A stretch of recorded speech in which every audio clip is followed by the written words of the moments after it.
Mulai, Pastor? Ya, oke. Selamat menikmati hadirat Tuhan. Oke. Shalom, puji nama Tuhan, Bapak Ibu yang dikasihi Tuhan. Bersyukur pagi hari ini kita boleh ketemu lagi di dalam fellowship kita pagi hari ini. Kita percaya pagi yang baru, rahmat-Nya baru, kebaikan Tuhan baru tidak pernah berakhir dalam hidup kita. Amin. Kita mau awali ibadah pagi hari ini dengan ucapan syukur. Haleluya, haleluya. Terima kasih Bapak Yahweh yang kami sembah di dalam nama Yesus. Pagi hari ini Tuhan, kami boleh bangun dengan tubuh yang sehat. Semua karena anugerah kemurahan Tuhan di dalam hidup kami.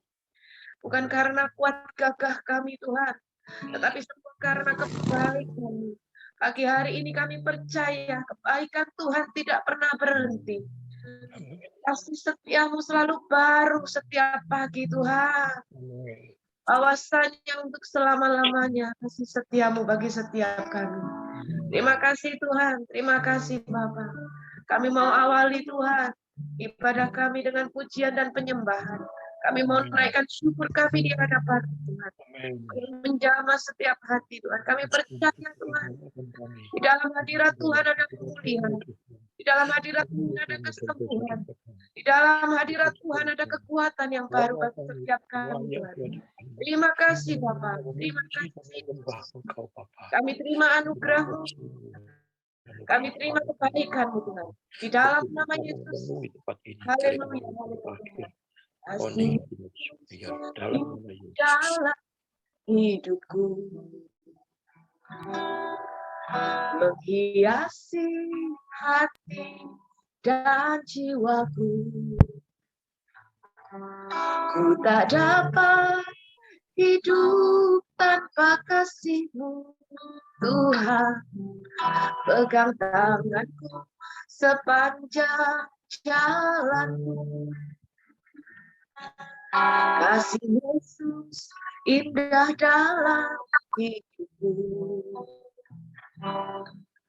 menghiasi hati dan jiwaku.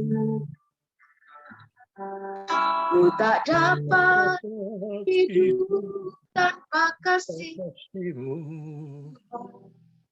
Pegang tanganku sepanjang jalan. Kasih Yesus mengalir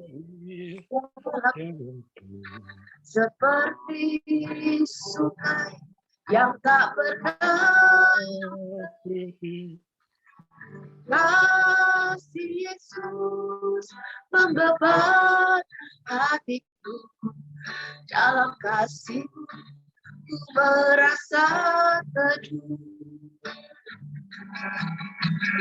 Kasih Yesus mengalir dalamku seperti sungai yang tak pernah kering. Kasih Yesus membebat hatiku.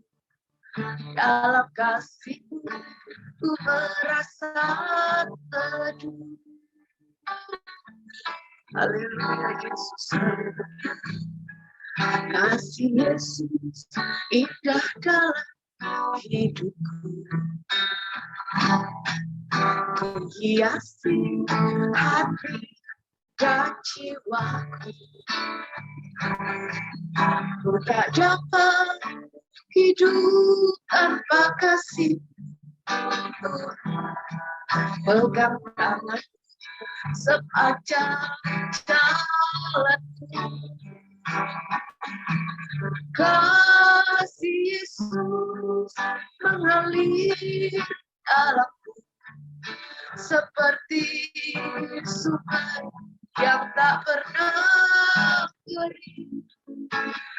Kasih Yesus membebat hatiku. Dalam kasih-Mu ku merasa teduh. Kasih Yesus mengalir dalamku seperti sungai yang tak pernah kering. Kasih Yesus membebat hatiku, dalam kasih ku merasa teduh. kasih Yesus mengalir dalamku, seperti sungai yang tak pernah kering. Kasih Yesus mengepak hatiku, dalam kasih ku merasa teduh. Kasih Yesus mengalir dalamku seperti sungai yang tak pernah kering. Kasih Yesus membebat hatiku, dalam kasih ku merasa teduh. Kasih Yesus mengalir dalamku seperti sungai yang tak pernah kering. Kasih Yesus membebat hatiku, dalam kasih-Mu ku merasa teduh. Dalam kasih-Mu ku merasa teduh. Dalam kasih-Mu ku merasa teduh.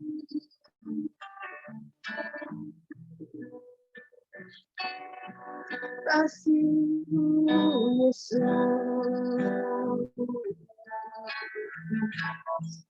sungguh indah, sungguh mulia. Kasih-Mu Yesus mengalir memenuhi kami, tak pernah berhenti, tak pernah berakhir, selalu baru. Oh Yesus, sungguh indah, sungguh ajaib, tak terselami Tuhan, tak terselami kasih-Mu. Betapa lebar, betapa luas, sungguh dahsyat, ajaib dalam hidup kami. Ya Rama, ya Rama, ya Rama, ya Rama, ya Rama, ya Rama, ya Rama, ya Rama. Kasih-Mu membalut luka hati kami Tuhan. Haleluya. Ya Rama, ya Rama, ya Rama, ya Rama, ya Rama, ya Rama, ya Rama. Kasih ya Rama, ya Rama. Ya Rama, ya Rama, ya Rama, ya Rama, ya Rama. Kasih ya Rama, ya Rama, ya Rama. Sungguh indah kasih-Mu Tuhan, sungguh mulia. Kasih-Mu takkan berakhir, kasih-Mu selalu baru, kasih-Mu menopang hidup kami, kasih-Mu memberi kekuatan. Haleluya, haleluya, haleluya. Terima kasih Yesus, terima kasih Tuhan. Haleluya. Engkau baik, Engkau ajaib, Yesus Tuhan. Kami percaya hanya kepada-Mu, kami berserah hanya kepada-Mu, kami berseru Tuhan. Yesus, Yesus, Yesus, Yesus, ku berseru. Yesus, Yesus, ku berserah. Yesus, Yesus, ku percaya mujizatmu masih terjadi. Yesus, Yesus, ku berseru. Yesus, Yesus, ku berserah. Yesus, Yesus, ku percaya mujizatmu masih terjadi. Kami percaya Yesus, Yesus, ku berseru. Yesus, Yesus, ku berserah. Yesus, Yesus, ku percaya mujizatmu masih terjadi. Yesus, Yesus, ku berseru. Yesus, Yesus, ku berserah. Yesus, Yesus, ku percaya. Percaya masih terjadi. Ku yakin kau hadir di sini. Ku rasakan kuasa yang tak terbatas. Ku yakin kau nyata di sini. Kemenangan terjadi di sini. Ku yakin kau hadir di sini. Amin. Ku rasakan kuasa yang tak terbatas. Ku yakin kau nyata di sini.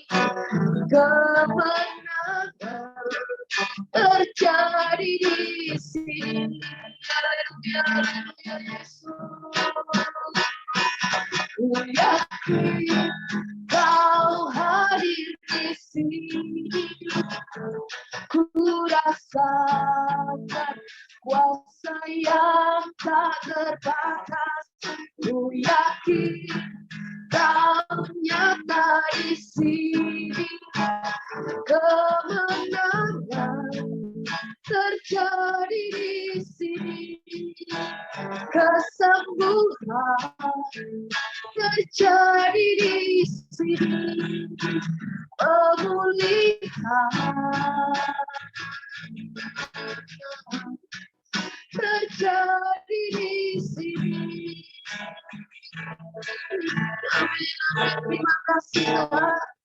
Kami terima kemenangan, kami terima kesembuhan, kami terima pemulihan Tuhan saat ini Tuhan, pagi hari ini Tuhan, di dalam nama Yesus. Kami siap mendengar firman-Mu Tuhan. Yang siap mendengarkan firman Tuhan, katakan amin. Amin, amin. Oke. Sebelum mendengar firman Tuhan, kita akan mendengar kesaksian dari Saudara Prabowo. Prabowo? Iya. Perkenalkan, ini adalah Prabowo, putra dari Ibu Elizabeth dari Malang. Selamat pagi. Shalom Bu Elizabeth. Shalom. Oh, ada di sebelahnya ya. Iya, Pastor. Ya, silakan Prabowo. Prabowo tempo hari menderita sakit COVID dan Tuhan menyembuhkan. Ya, oke, silakan Prabowo.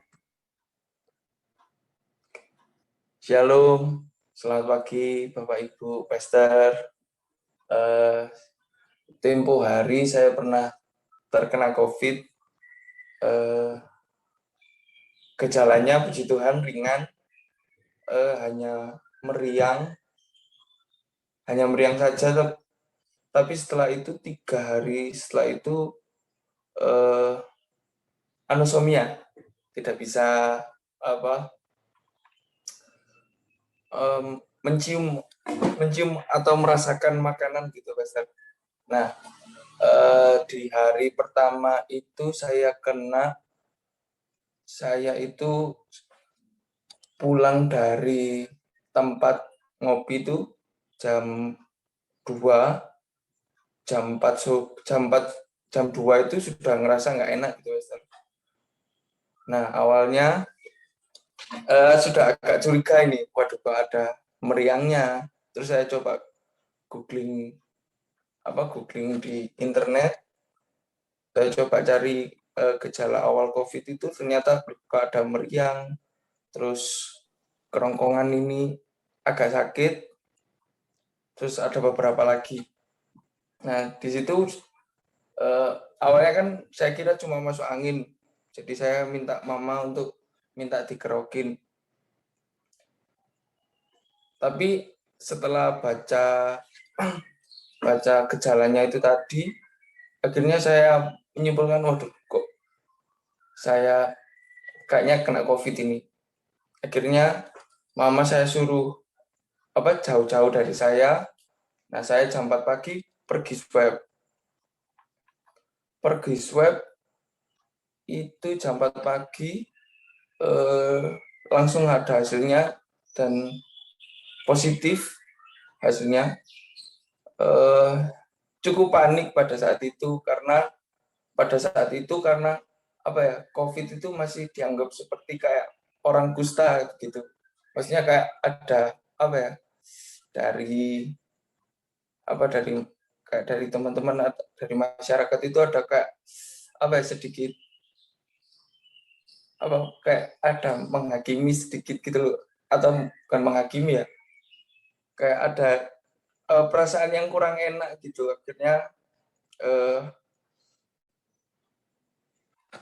Akhirnya saya itu langsung diarahkan dari rumah sakit ke rumah sakit lapangan di Malang. Nah, awalnya itu saya berangkat di sana itu jam 5 pagi itu full. Sekitar di sana pasiennya 500 orang itu full, penuh pada saat itu. Saat itu penuh, paginya jam 5 pagi itu, jadi saya sempat pulang dulu ke rumah dengan keadaan COVID dan takut karena di rumah kan ada mama, ada kakak gitu. Takutnya saya bawa virus terus nularin gitu. Nah, sedikit ada nelongsonya gitu. Nelongso kalau bahasa Indonesia agak sedih gitu loh. Kalau sampai mama sama kakak itu kena COVID gara-gara saya. Nah, akhirnya saya mau, karena di rumah kan kamar mandi cuma satu, kayak tempat cuci juga cuma satu, terus kamar juga nggak terlalu besar, cuma segini ini. Nah, jadi potensi untuk menyebarkannya itu cukup adalah untuk menyebarkannya. Jadi salah satu jalan keluarnya pada saat itu ya ke RSL, tapi pada saat itu RSL-nya juga penuh. Mau ke rumah sakit yang ada di Malang, RSUD itu juga penuh pada saat itu. Jadi rumah sakit pada saat itu penuh semua. Jadi mau nggak mau harus isoman.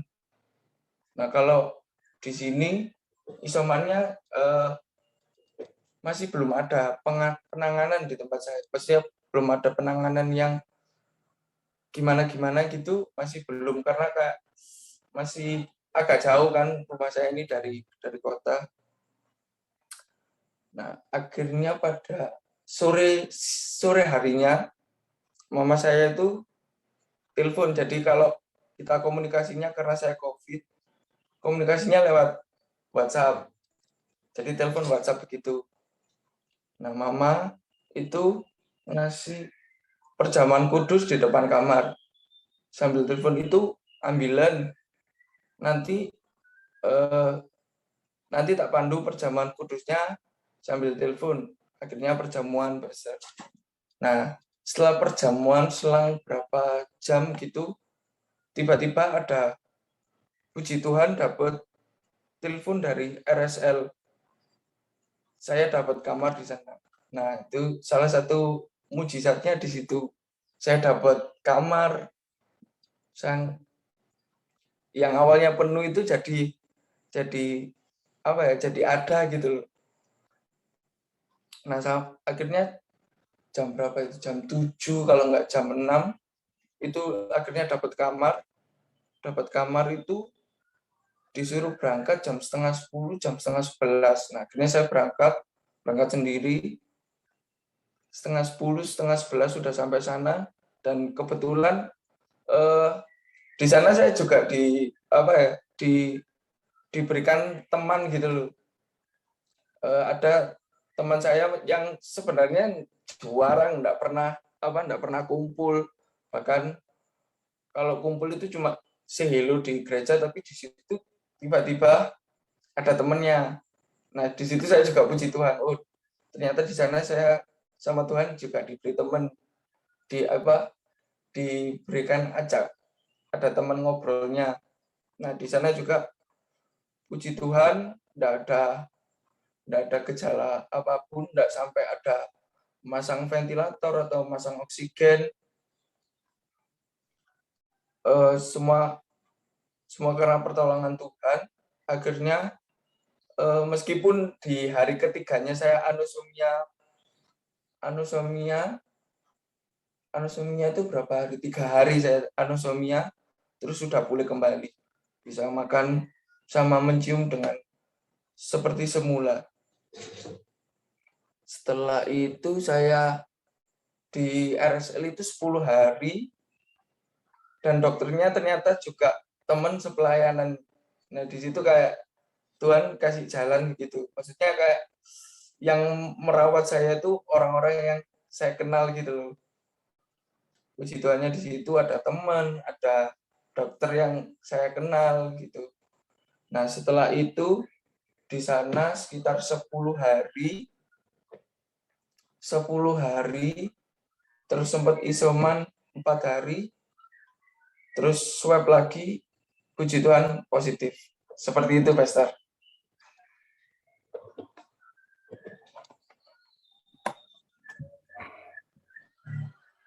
Dan puji Tuhan sembuh ya. Iya, Pastor. Tempo hari juga saya nanya ke Prabowo, sempat kehilangan pengharapan ya Pak Bowo. Iya. Tapi puji Tuhan, Tuhan pulihkan. Iya, pasti bisa. Sekarang bukan sesuatu yang menakutkan. Kita tetap pakai protokol kesehatan. Karena juga Prabowo sakit karena teledor juga protokol kesehatan gitu. Jadi, saudara, kalau Tuhan sudah memberikan pengharapan dan di masa depan kita pasti ada jalan keluar, tak perlu menyerah karena Kristus di dalam kita pasti memberikan pengharapan yang pasti untuk kita dapat melewati segala apa yang kita alami ini dengan kekuatan luar biasa. Bu Elizabeth tempo hari kayak pernah ngomong, saya pernah mau kalau Prabowo kesaksian mau ikut ngomong. Sedikit saya mau menambahkan, waktu itu setelah tahu anak saya positif, saya sebagai orang tua gimana, saya nangis gitu, Tuhan. Tapi sesuatu yang luar biasa Tuhan nyatakan dalam kehidupan saya. Berbahasa roh, terus saya berbahasa roh, dan Tuhan mengatakan di hati saya, aman, anakmu tidak apa-apa. Aku akan menyertai anakmu, aku akan melindungi anakmu, aku akan memberikan kesembuhan. Tidak ada yang perlu kamu khawatirkan. Nah, yang lebih terharu lagi Tuhan, Pastor waktu itu, karena panggilan dari rumah sakit lapangan kan masih belum ada, sampai nunggu sampai malam, yaitu terus kita perjamuan kudus nggak sampai berapa, ya sekitar mungkin setengah jam, Pastor. terus kita dapat panggilan itu, anak saya dapat panggilan. Waktu terus terang Pastor ya, waktu saya kan waktu itu saya tanya apa yang harus disiapkan, terus anak saya bilang, "Mah, siapno pakaian, peralatan mandi dan semuanya." Terus saya siapkan semuanya. Waktu saya menyiapkan itu Pastor, saya juga nangis. Pastor, anak saya berangkat sekitar ya 11 jam 10 lebih setengah 11 dia berangkat. Padahal kalau waktu itu menurut peraturannya berdasarkan kan harus menghubungi pelayanan kesehatan setempat, tapi waktu itu tidak memungkinkan, jadi anak saya itu berangkat sendiri, padahal menurut protokolnya kan harus dikawal, harus naik ambulan puskesmas, terus dikawal polisi dan tentara. Tapi karena kebaikan Tuhan, waktu itu saya menangis di hadapan Tuhan. Tuhan, anakku kena COVID, aku minta perlindungan-Mu, aku minta Tuhan, aku mau menyelesaikannya berdua hanya dengan Engkau. Aku mau, waktu itu saya tidak menelpon siapa-siapa, tidak minta dukungan, bukan karena apa, karena saya ingin benar-benar mengandalkan Tuhan, karena saya tahu Tuhan yang saya sembah adalah Tuhan yang dahsyat. Jadi waktu itu saya langsung berbahasa roh. Nah, terus anak saya berangkat setengah 11. Setelah sampai di sana, saya telepon, sudah dapat kamar, nah sudah Mas, aku udah dapat ini, aku udah masuk di kamar. Nah, di situ saya berdoa memuji Tuhan, terus memuji sampai subuh. Saya tidak bisa Pastor, saya tidak bisa mengatakan semuanya, begitu Tuhan itu luar biasa untuk keluarga saya. Ternyata Tuhan juga bekerja melebihi dari apa yang saya pikirkan. Tuhan bekerja melebihi dari kekhawatiran saya. Ternyata kekhawatiran saya tidak terbukti.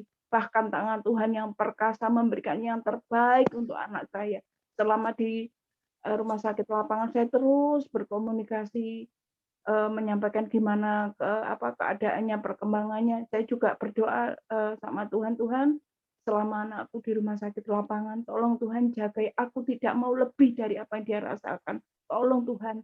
Waktu saya mendengar anak saya kena anosmia, tidak bisa mencium dan bau itu, aduh, saya juga khawatir lagi, Pastor. Wah, saya berdoa lagi, saya bahasa roh lagi, berdoa. Tuhan menyatakan di hati saya, jangan khawatir, anakmu ada di tanganku, aku akan menyembuhkan, aku akan menyertai, aku akan memulihkan, aku akan memberikan yang terbaik. Nah, setelah bahasa roh saya mendapat pernyataan Tuhan seperti itu, saya merasa lega, saya merasakan damai di hati saya merasakan ketenangan yang luar biasa. Demikian Pastor kesaksian saya, menyaksikan cinta kasih Tuhan yang luar biasa dalam kehidupan keluarga saya. Terima kasih. Amin, amin. Tuhan Yesus selalu memberikan kekuatan kepada kita, pada Bu Elizabeth, sehingga ternyata rasa takutnya tidak mendatangkan sesuatu hal yang buruk, tapi ada kemuliaan Tuhan dinyatakan. Thank you, Prof. Thank you, Bu Elizabeth. Terima kasih, Pastor. Akan Ibu Yoriko dan sharing firman Tuhan. Shalom. Bapak Yahweh memberkati kita semua. Kita satu di dalam doa sebelum mendengar kebenaran firman Tuhan. Kita berdoa. Kami bersyukur Bapak buat kebaikan-Mu, kami bersyukur buat kasih-Mu, kami bersyukur bahwasanya untuk selama-lamanya kasih setia Tuhan di dalam kehidupan kami. Kami tahu Tuhan, Engkau ada di dalam kami tidak sendiri, tetapi Engkau bersama-sama dengan kami, dan kami akan melihat mujizat dan keajaiban demi keajaiban terjadi di hadapan kami. Terima kasih Bapa, tuntun hidup kami melalui kebenaran firman-Mu. Di dalam nama Tuhan kami Yesus HaMasiah, kami mengucap syukur dan berdoa. Amin. Shalom. Terima kasih Pastor Kuku diberi kesempatan untuk sharing firman Tuhan hari ini. Saya mengambil tema adalah pasti bisa. Karena saya berpikir dalam kondisi yang seperti ini, dalam keadaan yang seperti ini, kita tidak bisa melakukan apa-apa tanpa kekuatan daripada Tuhan. Banyak orang yang bisa melewati situasi dan kondisi yang sekarang ini, mungkin dia bisa mengatakan bahwa saya nyaman, saya tidak terpengaruh, saya menghadapi situasi kondisi ini dalam kondisi yang merasakan bahwa semuanya itu oke buat saya. Banyak orang yang mengatakan seperti itu. Saya tidak mengalami dampaknya. Tetapi ada juga orang yang ketika melihat kondisi yang terjadi sekarang ini, dia menghadapinya dengan santai-santai saja. Karena dia menganggap bahwa, oh enggak apa-apa, yang jelas tidak mengena kepada saya. Tetapi ada beberapa orang yang memang ketika menghadapi dan melihat kondisi yang terjadi hari-hari ini, apalagi kalau mereka mendengar berita dan melihat apa yang tercantum, apa yang ditawarkan oleh televisi, disiarkan televisi, COVID begitu naik, PPKM terus diperpanjang, kemudian tingkat kematian semakin tinggi. Orang-orang yang ada di posisi ketakutan yang terakhir yang saya mau katakan bahwa mereka akan merasa ketakutan, mereka akan merasa marah, mereka akan merasa bahwa kok kelihatannya tidak adil. Kenapa keajaiban demi keajaiban itu kok saya tidak alami? Saya sudah berdoa, saya sudah tekun di dalamnya, saya mendengar firman Tuhan, saya mengikuti ibadah dengan tekun. Tetapi apa hasilnya? Saya tidak melihat. Tetapi kondisi dari hari ke hari, semakin hari semakin sulit. Nah, orang-orang yang seperti inilah yang membuat dirinya semakin hari semakin down. Makanya oleh karena itu saya mengambil sebuah tema terus terbersit bahwa kita pasti bisa. Nah, saya katakan sama Pastor Kuku tanya apa judulnya, saya katakan bahwa pasti bisa. Nah, kita melihat pada pagi hari ini saya memberi judul adalah kita pasti bisa. Kelihatannya biasa-biasa saja karena mengandung dua kata yang kelihatannya tidak terlalu oke. Tetapi kalau saudara perhatikan bahwa kata pasti di dalam KBBI itu mengandung kata sifat yang berarti sudah tetap atau tidak berubah. Nah, saudaraku, bisa saudara melihat di dalam KBBI itu mengandung kata yang mengandung sifat, kata sifat yang berarti mampu atau dapat.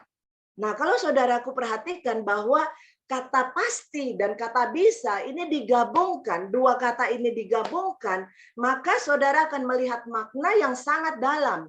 Kenapa saya katakan makna yang sangat dalam? Karena pasti bisa ketika digabungkan, saudara melihat ketika saudara menetapkan sebuah tujuan, maka saudara pasti bisa melakukannya. Maka saudara pasti bisa sanggup untuk meraih, untuk mendapatkan tujuan yang telah saudara tetapkan.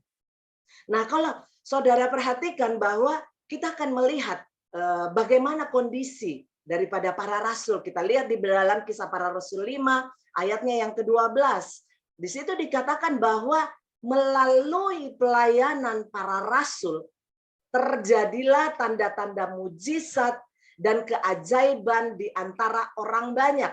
Dan mereka senantiasa berkumpul di serambi Salomo. Saya mau katakan di sini bagaimana kita melihat apa yang telah dilakukan oleh rasul-rasul sebelum kita tentunya.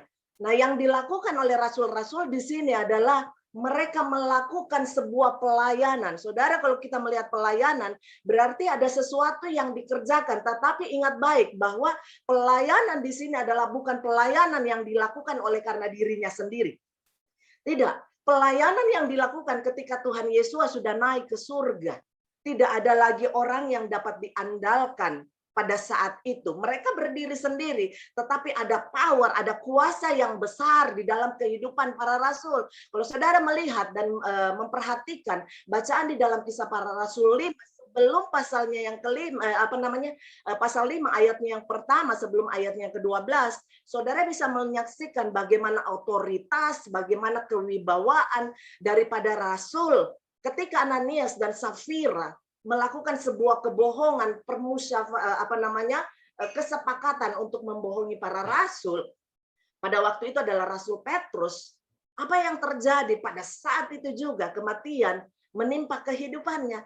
Nah, saudaraku, lihat baik yang dilakukan oleh para rasul ini adalah melakukan sebuah pelayanan. Nah, pelayanan di dalam kehidupan para rasul ini adalah bagaimana kehidupannya senantiasa masuk di dalam mengandalkan Tuhan, di dalam doa, di dalam senantiasa bersekutu kepada Tuhan.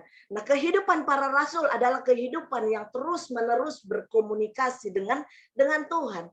Kalau saudara baca di dalam Kisah 4 ayat 23 sampai 31, di situ jelas sekali diceritakan bagaimana para rasul mengutarakan perkataan mereka, melakukan komunikasi dengan Tuhan, dan menyampaikan semua isi hati yang mengganjal di dalam kehidupan mereka. Tidak ada sesuatu yang tersembunyi di dalam kehidupannya. Nah, saudaraku perhatikan bahwa ketika orang-orang yang melakukan model seperti Rasul Paulus, ya, kadang-kadang berdoa dengan tekun, mengatakan bahwa saya yang sanggup, saya bisa. Orang-orang kadang-kadang mengatakan bahwa wah, dia orang sombong. Atau mungkin saja dikatakan bahwa terlalu percaya diri. Atau bisa juga dibilang orang yang beriman ketika melihat apa yang telah dilakukan oleh para rasul.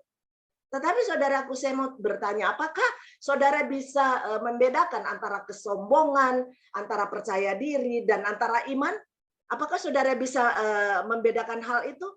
Biasanya kalau saudara melihat tiga hal ini, saudara akan melihat ini ada beda-beda tipis. Memiliki arti yang ada kesamaannya, sama-sama bisa, sama-sama sanggup. Tetapi yang membedakan adalah kesombongan, adalah orang-orang yang menganggap bahwa dirinya mampu, dirinya bisa, dirinya sanggup. Dikatakan seperti itu, padahal sesungguhnya orang-orang yang sombong adalah orang-orang yang hanya mengaku, menonjolkan sesuatu yang sebenarnya kadang-kadang dia tidak punya. Orang-orang sombong kadang-kadang berkata-kata terlalu melebih-lebihkan. Saya sudah berdoa, saya sudah melakukan hal-hal yang hebat, padahal belum kelihatan. Belum ada sesuatu hal yang kelihatan yang dia kerjakan dan lakukan. Ini adalah orang-orang yang sombong. Tetapi orang-orang yang percaya diri adalah orang-orang yang melihat bahwa segala sesuatu yang saya kerjakan, segala sesuatu yang saya lakukan, ini adalah kekuatan saya. Ini adalah kemampuan saya. Semua berasal dari saya. Kalau saya tidak melakukan usaha dengan tekun, kalau saya tidak melakukan hal-hal dengan sungguh-sungguh, maka saya tidak akan dapat melakukan hal itu. Saya pasti tidak bisa melakukan hal tersebut. Tetapi lain halnya dengan orang yang beriman. Orang yang beriman mengatakan bahwa saya sanggup, saya bisa, karena yang saya lakukan adalah karena Tuhan. Karena Tuhan ada di dalam kehidupan kita.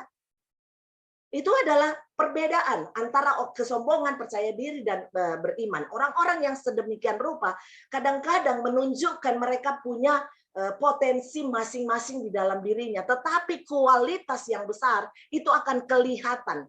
Yang melihat itu siapa? Bukan dirinya. Yang melihat kualitas itu adalah orang-orang yang ada di sekitarnya. Nah, saudaraku, anak-anak Elohim itu berbeda.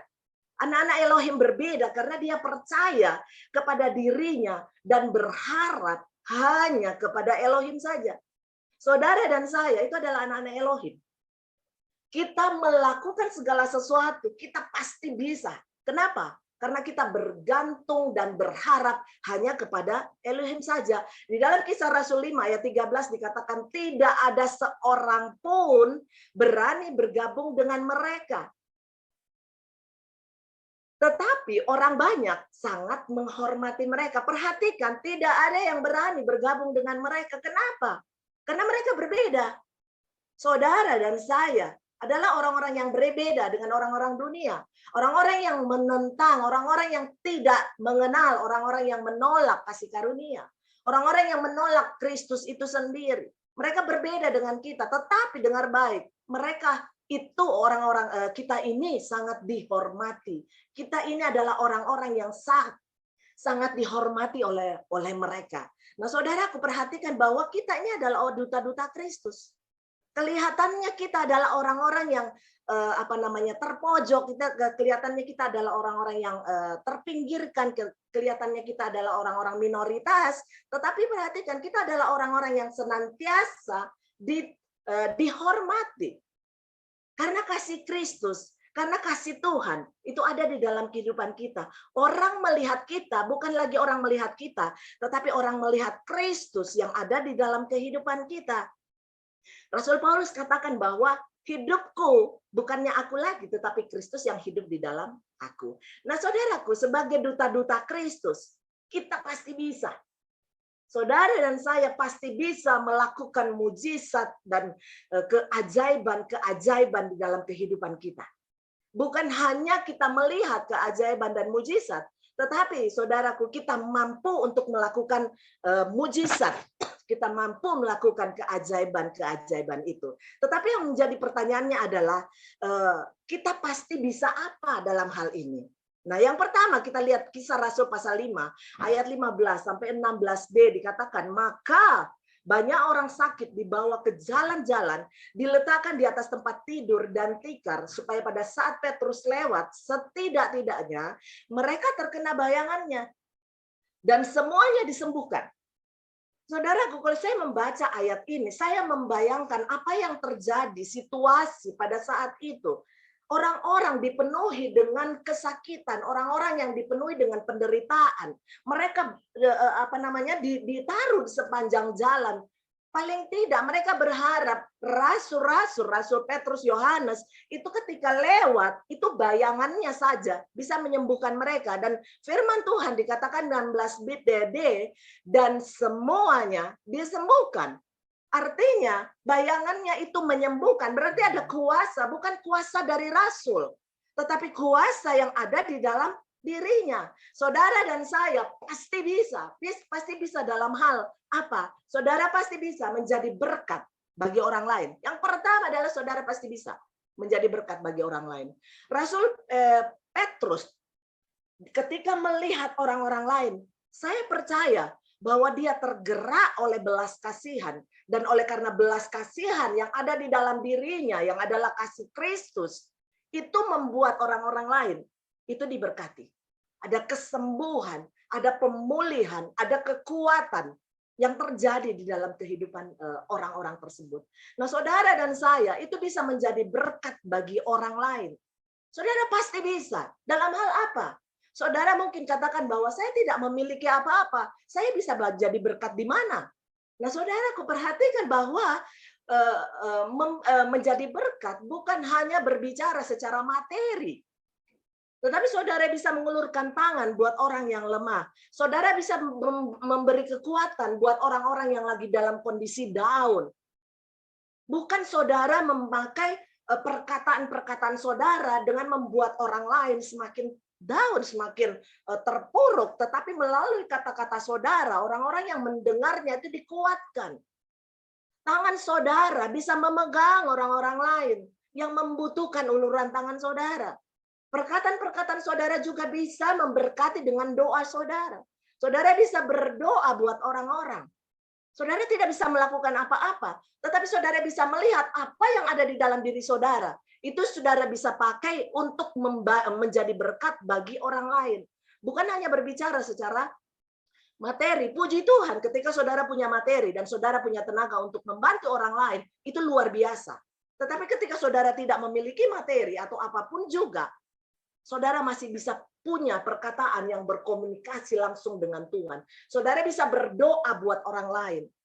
Tergerak hati saudara melihat ada orang-orang di sekitar kita yang belum diselamatkan. Kita percaya bahwa bukan kita yang menyelamatkan, tetapi Roh Kudus itu sanggup untuk melakukan perkara-perkara yang hebat dan dahsyat. Jadi yang pertama adalah kita bisa menjadi berkat bagi orang lain. Kisah Rasul 3 ayat 6 dikatakan bahwa Petrus berkata, dia melihat orang lumpuh tersebut, emas dan perak tidak ada padaku. Tetapi apa yang aku miliki, inilah yang kuberikan kepadamu. Dalam nama Yesus orang Nazaret itu bangkit dan berjalanlah. Kenapa? Rasul Paulus dengan gampang menyatakan bahwa Yesus, karena Yesus itulah kamu bisa selamat, kamu bisa sembuh, kamu bisa bangkit, kamu bisa berjalan. Dia tunjukkan bahwa Yesus yang ada di dalam dirinya adalah bukan sembarangan. Dia adalah Roh Kudus itu sendiri. Dia tidak memiliki emas dan perak, bukan berarti dia tidak mau punya. Karena saya percaya Yohanes adalah rasul yang termasuk orang yang berada.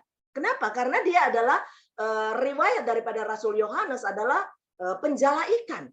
Berarti penjala ikan jangan berpikir bahwa orang yang tidak memiliki uang. Orang pada zaman itu adalah orang-orang yang memiliki usaha, adalah orang-orang kaya. Bahkan ibunya Salome itu dianggap bahwa dia adalah orang-orang yang melayani dengan kekayaannya.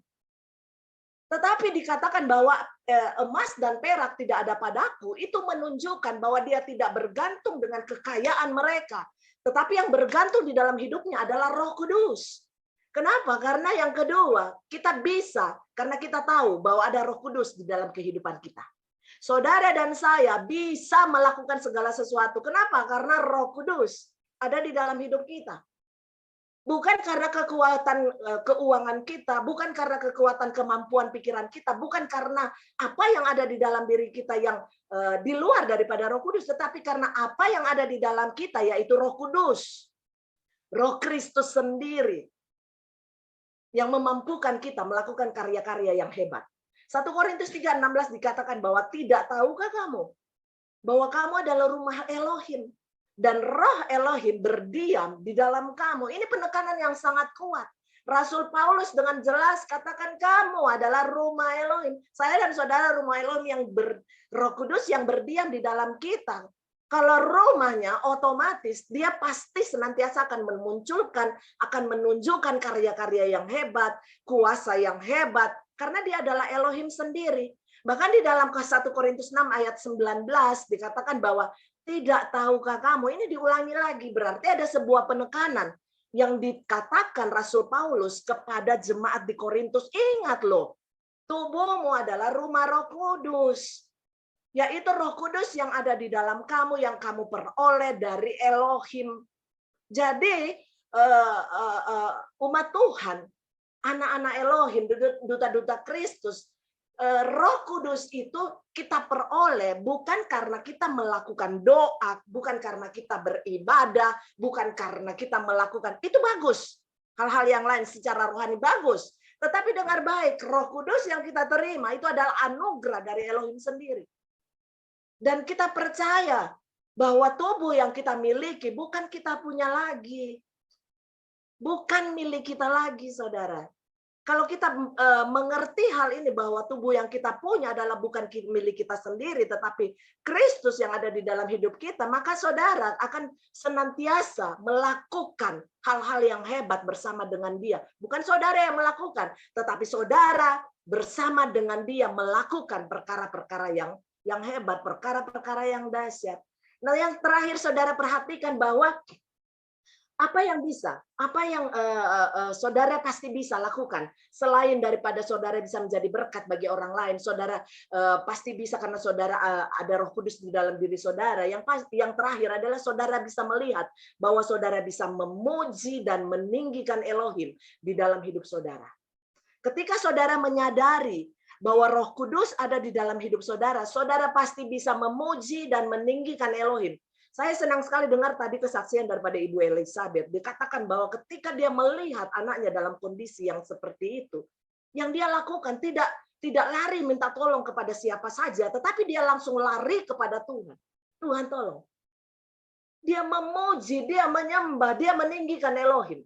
Dan Tuhan kita bukan Tuhan yang buta. Tuhan kita bukan Tuhan yang tuli. Dia mendengar dan dia menjawab doa kita. Kita tahu kasih Tuhan itu luar biasa dalam kehidupan kita. Kisah Para Rasul 3 ayat 8 dan 9 dikatakan, orang-orang itu sambil berjalan dan melompat-lompat memuji Elohim. Saudara perhatikan bahwa dikatakan melompat-lompat. Nah, di sana ada orang-orang lumpuh. Tetapi dia melompat-lompat. Kenapa? Karena mereka sudah disembuhkan. Nah, orang-orang yang lumpuh ini, orang-orang yang sakit ini, dia masuk bait Elohim bersama-sama orang-orang yang lain. Kemudian mereka memuji-muji Elohim. Mereka menyatakan kebaikan Tuhan. Mereka menyatakan semua karena Tuhan.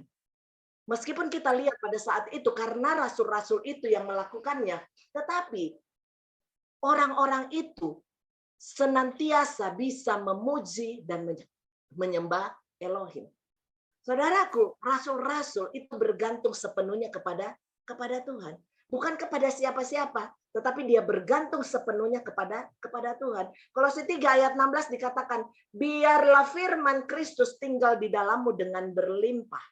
Sehingga dengan segala hikmat kamu dapat saling mengajar dan saling mengingatkan dengan mazmur, kidung pujian dan nyanyian rohani. Dan karena anugerah kamu dapat mengucap syukur kepada Tuhan di dalam hatimu. Saudaraku, ketika kita mengalami keterpurukan, ketika kita mengalami sesuatu yang kelihatannya tidak masuk di akal buat kita, lakukan adalah yang kita harus bisa lakukan, yang pasti bisa kita lakukan adalah memuji, menyembah, dan meninggikan Tuhan. Kenapa? Karena firman Tuhan yang ada di dalam hidup kita itu berlimpah. Dia yang mengajar, dia mengingatkan, dia yang memampukan kita untuk kuat, untuk menguatkan orang lain, untuk senantiasa membawa orang-orang lain untuk dekat kepada Tuhan. Dan karena anugerah, kamu dapat mengucap syukur kepada Tuhan di dalam hatimu. Saudara pun bisa. Ada yang katakan berdoa senantiasa. Bukan berarti saudara, kita kan sudah membahas di suara berdoa senantiasa juga. Tetapi bukan saja saudara katakan bahwa saya harus duduk terus-menerus di dalam di dalam doa seperti itu. Tetapi di dalam hatimu, kamu mengucap syukur itu adalah sebuah komunikasi, sebuah doa yang saudara lakukan di dalam kehidupan saudara. Ketika saudara lagi berbicara dengan orang lain, saudara bisa berbicara di dalam hati dengan Tuhan. Saudara bisa berkomunikasi, saudara bisa berdoa. Saudara lagi bekerja, saudara lagi lagi berdagang atau apapun yang saudara lakukan, saudara bisa berdoa. Saudara bisa mengucap syukur kepada Tuhan di dalam hati tanpa harus saudara duduk meluangkan waktu saudara 1 jam, setengah jam. Tetapi setiap saat saudara bisa melakukan hal itu. Semua karena anugerah Tuhan di dalam hati saudara. Jadi tidak ada lagi alasan bahwa saya tidak bisa berdoa. Saya tidak bisa melakukan hal-hal yang hebat. Saya tidak bisa melihat hal-hal yang mujizat. Saya tidak bisa melakukan hal-hal yang seperti itu. Kenapa? Karena saudara tidak yakin pasti bahwa saudara punya segala sesuatunya di dalam diri saudara. Nah, pada akhirnya saya memberikan kesimpulan di sini adalah saudara dan saya sebagai duta-duta Kristus, saudara pasti bisa melihat dan menyaksikan kuasa dan keajaiban dalam kehidupan saudara. Kenapa? Karena saudara pasti bisa. Yang pertama menjadi berkat bagi orang lain. Yang kedua, saudara pasti bisa karena saudara punya Roh Kudus di dalam diri saudara. Dan yang ketiga, yang terakhir adalah saudara pasti bisa memuji dan meninggikan Tuhan di dalam kehidupan saudara. Nah, akhirnya saudaraku, biarlah dengan sharing di pagi hari ini memberikan kita kekuatan, memberikan kita kemampuan bahwa kita pasti bisa. Bukan karena kekuatan kita pasti bisa karena Roh Kudus ada di dalam kehidupan kita. Amin. Kita tutup di dalam doa, kita berdoa. Kami bersyukur Bapa buat kebaikan-Mu. Kami bersyukur buat kasih-Mu. Kami bersyukur bahwasannya untuk selama-lamanya kasih setia Tuhan di dalam kehidupan kami. Terima kasih Bapak. Kami yakin, kami percaya, kami bisa, kami sanggup. Karena Tuhan ada di dalam hidup kami. Bukan karena kekuatan kami, bukan karena siapa-siapa, tetapi karena Tuhan sendiri yang ada di dalam hidup kami, yang memampukan kami untuk bekerja dan melakukan karya-karya yang hebat bersama dengan Engkau. Terima kasih Bapak. Terpuji-pujilah nama-Mu, memberkati semua saudara-saudara kami yang ada di Sword Zoom pada pagi hari ini ya Bapak. Kami percaya anugerah Tuhan yang tidak terbatas terus ada di dalam kehidupan kami. Terpuji nama-Mu Bapak, lanjutkan karya-Mu ya Roh Kudus di dalam hati kami semua. Di dalam nama Tuhan kami Yesus HaMasiah, kami mengucap syukur dan berdoa. Amin. Amin, amin. Luar biasa ya firman Tuhan pagi hari ini. Sudah diberkati Tuhan. Katakan amin. Amin. Amin. Amin. Ternyata Amin. firman Kristus tadi dikatakan firman Kristus itu berlimpah. Yang saya mendapatkan rema gitu. Firman Kristus tinggal di dalammu dengan berlimpah, Kolose 3:16. Ternyata firman Kristus itu berlimpah loh di dalam diri kita, saudara. Ayo katakan bersama saya atau tulis di situ. Firman Kristus tinggal di dalamku dengan berlimpah. Firman Kristus tinggal di dalamku dengan berlimpah. Bukan cuman firman loh, saudara. Iman timbul dari pendengaran akan firman. Tidak. Tapi firman Kristus. Jadi iman timbul dari pendengaran akan firman Kristus, dikatakan firman Kristus, bukan cuma firman. Kristus yang mana? Kristus yang telah mati, dikubur, dan bangkit, yang telah menyelamatkan kita. Jadi saudara, kalau saudara pasti bisa jadi berkat, itu betul-betul pasti bisa. Dan buktinya kayak Ibu Abigail gitu, mana Ibu Abigail? Kemarin juga bisa membuat FB di Timika gitu ya. Dan sekarang kita juga bisa menjadi berkat di luar. Jadi mudah untuk saudara bisa menjadi berkat bagi orang lain, itu sebetulnya mudah saudara, karena ada Roh Kudus di dalam diri saudara. Di sini ada rekan kita Roberto, itu hampir setiap hari selalu menyampaikan firman di media sosial, di Facebook Live gitu. Nah, saudara, saya percaya Roh Kudus dalam diri saudara itu biarlah membuat saudara fokus kepada apa yang ada pada saudara, walaupun saudara memiliki sesuatu yang dipercayai Tuhan yang melimpah, tapi yang lebih berlimpah adalah kita syukuri firman Kristus tinggal berlimpah. Kalau firman Kristus berlimpah, percaya saudara bahwa dengan segala hikmat saudara bisa menjadi berkat bagi orang lain, bisa saling mengingatkan dalam mazmur, pujian, nyanyian rohani, dan karena anugerah saudara dapat mengucap syukur. Wah, ini luar biasa pagi hari ini. Nah, saudara, hari ini nanti siang juga ada Sword Overseas tentang two gospel, nanti Pastor Guntur ada di sana. Ini Pastor Guntur lagi melayani Zoom juga pagi hari ini, doa fajar juga di IAS Malang, sehingga tidak bisa bergabung. Saya juga ada di dalamnya, masuk, cuman pasif. Dan nanti sore kita Sword, temanya kemarin saya beritakan pada saudara, masih berlanjut tentang Sabtu, yaitu tentang setan, tapi juga berlanjut dari hari Rabu kemarin, yaitu tentang doa. Jadi setan dengan doa. Jadi isunya yang diangkat adalah apakah setan harus ditengking-tengking? Pergi. Dalam nama Yesus setan aku perintahkan kau pergi. Haruskah begitu? Dan haruskah kita memerangi mereka? Walaupun ayat firman Tuhan berkata, sebab peperangan kita bukanlah melawan darah dan daging, gitu ya. Lalu haruskah kita itu, dan kita dalam masa dispensasi anugerah sekarang ini, haruskah kita begitu melawan setan ini? Dan kalau saudara sudah mendengarnya tentang 2 minggu terakhir tentang Satan gitu ya, tentang setan, sebetulnya saudara sudah bisa tahu tentang jawabannya. Firman Kristus tinggal di dalam kita berlimpah. Biarlah hari ini, sepanjang hari ini saudara bisa menjadi berkat, saudara alami satu anugerah damai sejahtera yang luar biasa, dan mujizat Tuhan menyertai saudara dengan berlimpah. Karena ternyata kita ini, firman Tuhan katakan, saudara, orang tidak banyak yang bisa bergabung dengan saudara. Disuatkan tidak banyak atau orang bergabung dengan saudara sebagai tubuh Kristus. Ternyata banyak orang yang sangat menghormati mereka. Tadi dikatakan begitu. Sebagai duta Kristus, saudara percayalah, tidak banyak orang memahami saudara. Bahkan kemarin meeting sinode, ada Pastor Daniel juga hadir di sana hari Rabu kemarin. Senior pastor berkata begini, saudara, yang disampaikan Kuku itu 97% kekristenan itu tidak tahu loh.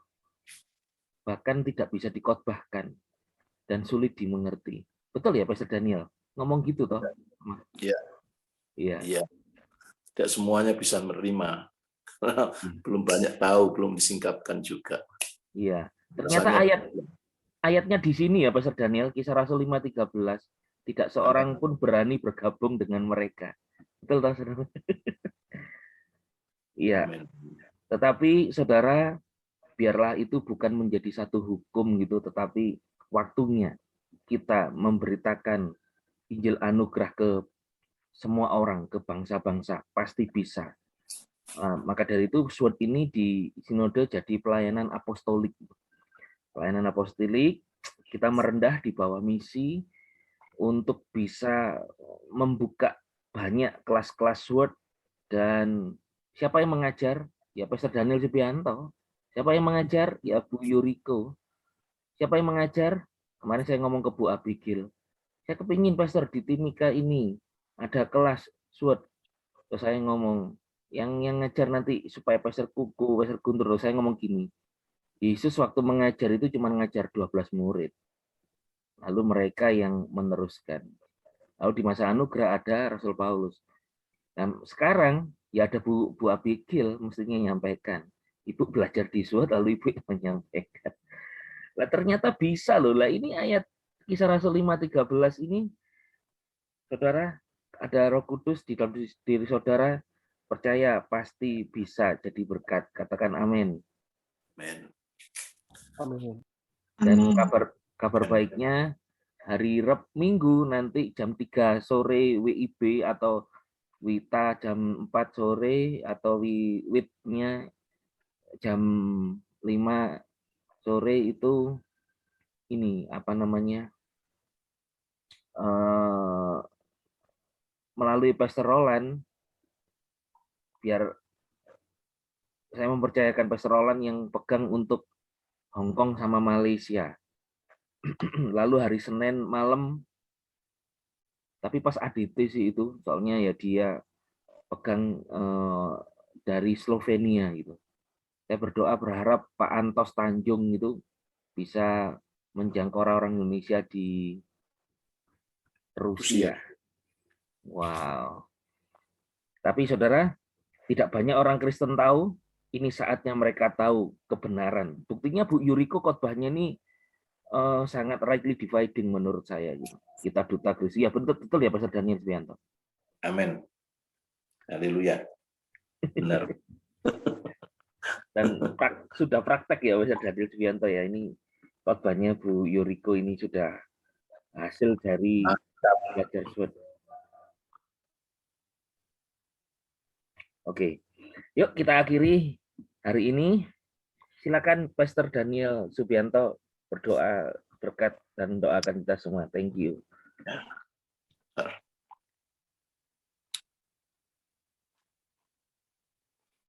Baik, mari kita bersama-sama berdoa. Mengucap syukur ya Bapak Yahweh dalam Yesus Kristus. Terima kasih saat pagi ini sungguh luar biasa. Engkau yang nyata di tengah-tengah kami, Engkau menyatakan melalui kebenaran firman-Mu dalam hadirat-Mu, meneguhkan, menguatkan, memberikan kekuatan, kemampuan yang di dalam kami, baik kemauan maupun kemampuan itu sungguh nyata. Karena itu adalah anugerah yang berlimpah. Apapun ya Tuhan kami hadapi, kami selesaikan. Apapun yang kami hadapi dari segala tantangan apapun untuk bisa menyelesaikan juga semua. Apapun ya Tuhan yang kami harus kerjakan, yang tidak mampu, yang tidak mungkin jadi mampu dan mungkin, itu pasti bisa. Karena Engkau sendiri ya Tuhan mengerjakan melalui Roh-Mu yang kudus di dalam kami. Karena kami percaya hidup kami tidak sia-sia. Hidup kami boleh jadi berkat dimanapun ya Tuhan kami berada. Dan semua bagi rencana dan kemuliaan-Mu Tuhan dinyatakan. Dan hidup kami selalu Tuhan, selalu meninggikan, memuliakan Engkau. Saat kami boleh meninggikan Engkau, Engkau menarik banyak jiwa datang kepadamu ya Tuhan. Untuk kami boleh tuai dan menerima keselamatan yang daripada-Mu. Terima kasih hari ini Tuhan, yang kami kerjakan, rencanakan semua, biarlah sungguh dalam berkat-Mu yang Tuhan Engkau nyatakan. Dan kami Engkau buat menjadi bisa, itu semuanya. Kami terima dengan berhasil, dan kami kembalikan bagi hormat bagi kemuliaan nama-Mu. Tuhan Kau memberkati, baik Pastor Kuku, Pastor Guntur yang Kau berkati, urapi dan pakai di dalam membimbing ya Tuhan di dalam SWOT ini, maupun ya Tuhan di morning intimate prayer, ya juga Tuhan Pastor Yuriko yang Tuhan Engkau juga berkati dan Kau pakai saat pagi ini, biarlah terus Engkau lanjutkan ya Tuhan karya-Mu, berkat-Mu atas kami semua, para warga sorga dan duta-duta Kristus yang ada dalam menghadapi segala sesuatu apapun, Tuhan sudah menolong. Tuhan memberkati, yang sakit disembuhkan, yang lemah dikuatkan, yang putus pengharapan dapat pengharapan baru, dan kami boleh menerima semuanya itu baik adanya. Terima kasih Tuhan, kami buka kedua belah tangan kami arahkan wajah kami kepadamu, dan kami siap untuk menerima berkat-Mu. Saudaraku dikasih Tuhan, terimalah dengan iman. Berkat Bapa Yahweh di dalam Yesus Kristus Tuhan, kuasa menggerak urapan Roh Kudus, terus mengurapi, menyertai, melindungi, menolong, memberkati, jadi berkat bagi kemuliaan nama Tuhan dari hari ini, seterusnya bahkan sampai selamanya. Dalam nama Tuhan Yesus Kristus, apapun kita rencanakan kerjakan dibuat Tuhan menjadi berhasil. Dalam nama Yesus Kristus, percaya kita katakan, Amin. Thank you, Cilinda, Prabowo, semuanya pasti bisa. Pasti bisa.